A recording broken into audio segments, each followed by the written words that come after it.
lo que vamos a hacer ahora en la siguiente sesión. En realidad es una sesión que, dado que después vamos a tener que ir a comer y ya estaréis agotados y cansados de toda la mañana, es una sesión en la que lo que vamos a hacer es presentaros algunos estímulos de PISA para que veamos cómo convergen realmente con nuestro currículo, de una forma a lo mejor forzada en ocasiones, de una forma directa en otra. Tenemos que tener claro que las evaluaciones internacionales, que es de lo que estamos hablando en este seminario, fundamentalmente hacen una comparación internacional de sistemas educativos. Cada sistema educativo tiene sus contenidos, sus criterios de evaluación y por lo tanto PISA evalúa lo que evalúa para poder comparar. De ahí que las matemáticas, la comprensión lectora, las ciencias sean los campos que evalúa PISA y no otras materias, que sería mucho más complicado. En ese sentido, quizás hay mucha desinformación porque los docentes, pues cuando estamos en el aula, realmente escuchamos de PISA acerca de lo que los periodistas en prensa nos dicen. Entonces, lo que queremos es que cojamos esos ítems, que los veamos, que ahora las preguntas no las vais a hacer vosotros a nosotros, sino que nosotros os vamos a hacer a vosotros las preguntas, os vamos a poner en situación de ser alumnos de cuarto de la ESO o tercero o segundo, porque sabéis que PISA se hace para alumnos de 15 años, os vamos a poner en la situación de ser alumnos de cuarto de primaria y enfrentaros a los estímulos y a las preguntas que estos alumnos tienen que hacer para que también veáis la diferencia entre lo que hacemos en clase y lo que estas evaluaciones externas evalúan, en qué convergen y en qué se diferencian.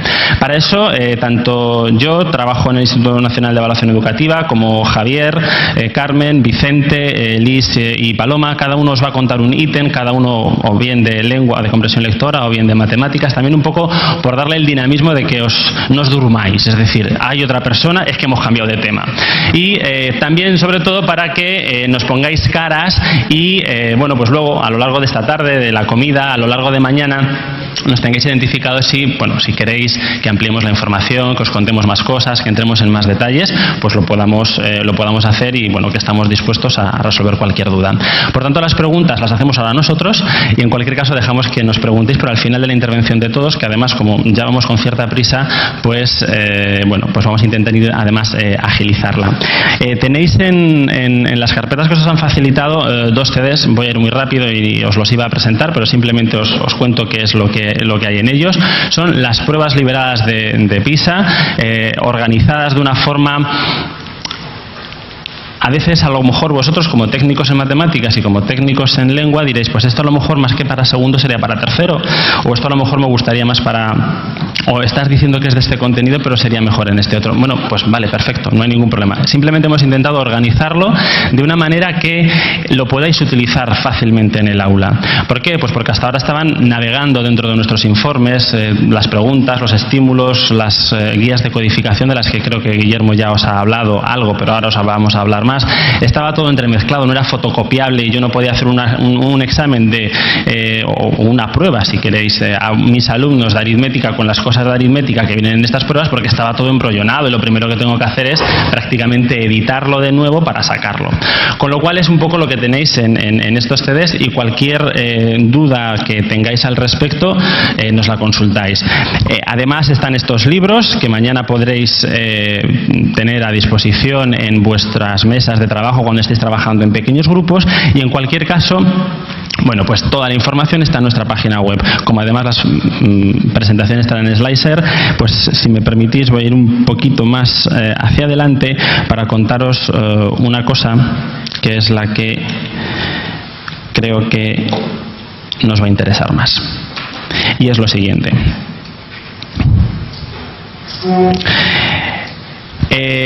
Mañana, que es viernes, empieza el plazo de inscripción de un curso precisamente de esto, del trabajo de competencias en estas evaluaciones externas internacionales. El curso se llama Evaluaciones Externas Internacionales en el Sistema Educativo. Está realizado por el INE en colaboración con el INTEF. Os podéis matricular de él sin ningún problema a través de su página web y mañana se abre el plazo de inscripción. Y además es por aquello de el primero que llegue es el que tiene la plaza. Así es que si estáis interesados en seguir trabajando en esto que vamos a estar viendo hoy y mañana, algunos de los que estáis por aquí sentados el curso porque ya me habéis saludado y además a otros os conocía, bueno, pues también podéis, entre los que estáis por aquí, ver la funcionalidad y el interés de ese curso. Os voy a poner un vídeo simplemente para que cambie el chip. Es decir, la idea es que lo veáis de principio a fin sin prejuicios ninguno. Los de lengua, aunque sois de lengua, pues lo veis que es de matemáticas, que no pasa nada. Y al final hacemos un pequeño comentario y ya se ponen todos mis compañeros a contaros ítems y preguntas que vais a tener que responder. ¿De acuerdo?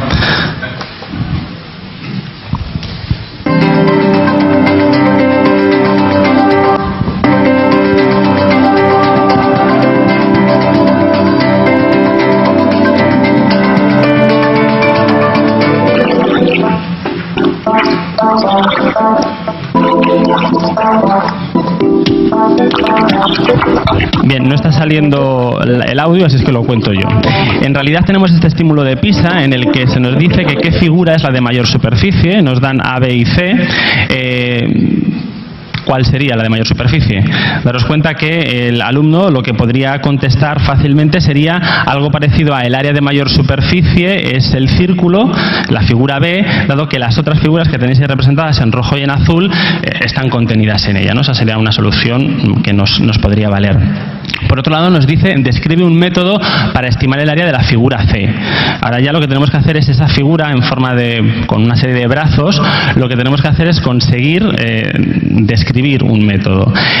Se nos ocurriría, por ejemplo, decir que tenemos un radio inscrito dentro de R tercios. Si consideramos un radio de la circunferencia R, pues haciendo cálculos y sabiendo que el área de la superficie de la circunferencia es pi r cuadrado y que esto, a su vez, bueno, pues como solamente tenemos R tercios, que sería la circunferencia interior, pues tendríamos pi r tercios todo ello elevado al cuadrado. Con lo cual, si observamos además las longitudes asimilando a rectángulos esos brazos que llegan a la circunferencia, pues tendríamos 8 brazos, podríamos considerar, os pone ahí en el vídeo, 26 tramos más o menos representados de esa longitud a lo largo de la circunferencia y por lo tanto pues podríamos calcular la longitud total como bueno, pues 2 pi r partido de 26 por 8, sabiendo que la longitud de la circunferencia es 2 pi r, 26 es los tramitos en los que lo estamos dividiendo, multiplicando por 8, que son los 8 brazos en contacto con la superficie. Si seguimos haciendo eso, pues tendríamos que la superficie de cada rectángulo, que es a lo que vamos, teníamos que calcular el área, sería 2 pi r partido de 26 por 2 r tercios. Una vez que tenemos esta información, todo lo ponemos en la fórmula, sumamos la circunferencia verde más los tramos y tendríamos pues esa expresión de ahí que no voy a leer y que todos podéis ver y que incluso podríamos simplificar. Y entonces simplificando pues tendríamos ese área total que sería en 61 pi r partido de 39 unidades cuadradas, con lo cual objetivo logrado, entiendo, y es lo que podríamos haber hecho con nuestros alumnos de cuarto de la ESO, por ejemplo, si nos hubiéramos encontrado algo así. Ahora nos piden que describamos un método para estimar el perímetro de la figura C. Insisto, describir un método para el perímetro. Hemos gastado muchísimo tiempo, porque evidentemente eso que lo hemos visto así de un fogonazo, pues nos lleva a hacer una serie de cálculos. No voy a estar a contároslo, pero bueno, pues seguiríamos haciendo cálculos en base a la longitud. Algunos cálculos ya los tendríamos, porque ya los hemos calculado, como es el caso de los tramos rojos. Necesitamos ahora saber más o menos aproximadamente la longitud que tiene cada uno de esos brazos para, bueno, pues finalmente poder dar el perímetro, porque tenemos que tener claro que el perímetro es pues todo ese contorno y operando llegaríamos pues a una expresión pues tal como la que tenéis ahí ahora mismo y entonces lo que nos tocaría ahora sería simplificar, porque en matemáticas a mí me enseñaron que había que simplificar las cosas y entonces bueno, pues simplificamos y simplificando pues nos quedaría una expresión que sería algo parecido a esto, ¿no? Mucho más legible, mucho más productiva y mucho más leíble. Lo que tenemos que tener claro es realmente qué es lo que PISA nos está pidiendo. Es decir, esto es un estímulo de PISA, no es de TIMSS, pero podría haber sido de TIMSS perfectamente de cuarto de primaria cuando veáis las respuestas. Es decir, no solo se trata de saber qué es lo que me están preguntando, sino saber cómo esperan que yo responda. Ahora cuando veáis la respuesta, pues veréis que la primera, la que nos pedía la superficie, pues podríamos decir algo como lo que habíamos dicho, que el área de mayor es más grande, porque las demás se ajustan a su interior. Ahí tenéis una serie de codificaciones que yo no os voy a contar, pero bueno, en cualquier caso, eso sería una respuesta válida. Todo esto evidentemente tiene que estar sustentado por el marco teórico, eso que os ha hablado esta mañana Guillermo Montt, y que esta tarde los expertos de la OCDE y de la IEA pues avanzarán, y sobre lo que tendréis muchísima más información. En realidad, ¿cómo tendríamos que haber contestado la segunda de las preguntas, en la que en realidad no nos pedían calcula, sino lo que nos decían era describe un método? Al decirnos describe un método, hubiera sido una respuesta PISA, es tan sencilla como lo que os pone ahí, dibujar una cuadrícula sobre la figura y contar las que están contenidas en ella. Es decir, el concepto con el cual le explicamos a los de primaria el cómo se calculan áreas. Nadie nos ha dicho calcula, lo que pasa es que nuestros alumnos en matemáticas, tan pronto les ponemos un problema, ellos calculan, da igual. Aunque sea de opción múltipla de CD, da igual, ellos calculan y luego comprueban. Y la última sería tan sencillo como cojo un cordón, lo pongo alrededor, estiro y lo mido en una regla. Es decir, PISA no solamente es qué es lo que me están preguntando, yo lo que me pregunto lo puedo contestar de formas muy complejas, sino que también tengo que saber cómo PISA luego evalúa, qué es lo que realmente está comparando.